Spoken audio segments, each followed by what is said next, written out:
Have you ever felt like 24 hours was not enough for a single day? I certainly have many times. Maybe for you it was that you needed more time to complete a project, or maybe you wanted to connect with your family and friends, or maybe you just wanted to get more sleep to be better rested. So while we cannot add more hours to a single day, what we can do is ensure that those hours are actually spent in a more efficient way. And the goal here is to avoid as much waste as possible. And when we talk about time here, let's define waste as time we spend without actually getting a significant benefit. So you probably know the term waste from financial areas. It's pretty clear and easy to grasp there, or from environmental discussions, or in terms of food consumption. But when we talk about time, it's actually more subtle.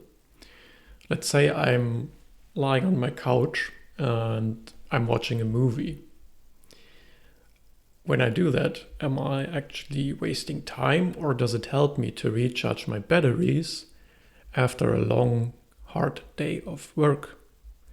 So as you can see, it's very subjective. It's not so clear if it's actually wasted time.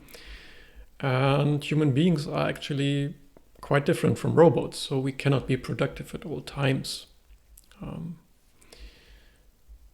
Let's focus on work-related activities here, and those are usually intended to be productive. So I'm assuming you want to do some work on a regular basis, and you want that to be productive because you want to use your time very efficiently.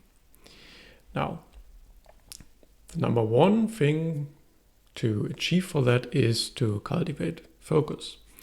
And we already talked about focus in the previous video. It's the ability to concentrate on a single task for a prolonged period of time without getting distracted. Here I want to talk about why is focus actually helpful in avoiding wasted time. And the number one reason for that is because of the context switching, which is very expensive. What is context switching, if you haven't heard of it?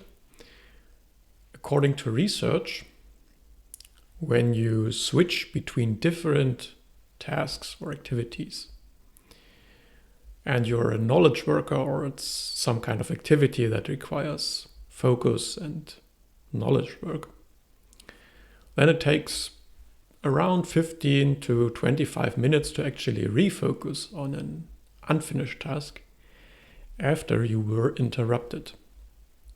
So this interruption could be an incoming phone call, it could be a chat message that you just received, or just that flashy advertisement that you see outside your window. And the thing here is it actually costs you more time than you spend on the distraction itself.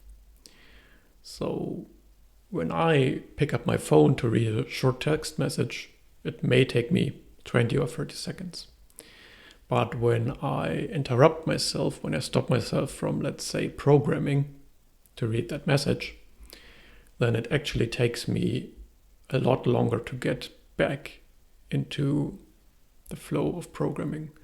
At least a few minutes, typically around 15, 20 minutes to get in the same focus state like I probably was before.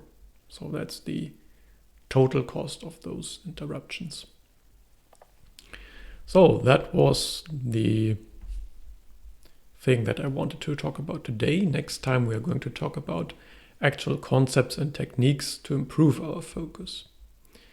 And until then, I'm interested in hearing your opinion on context switching. It's actually discussed quite a bit in IT circles. So do you think multitasking is just for computers, something that we should completely avoid? Or is it actually useful for human beings? Tell me in the comments.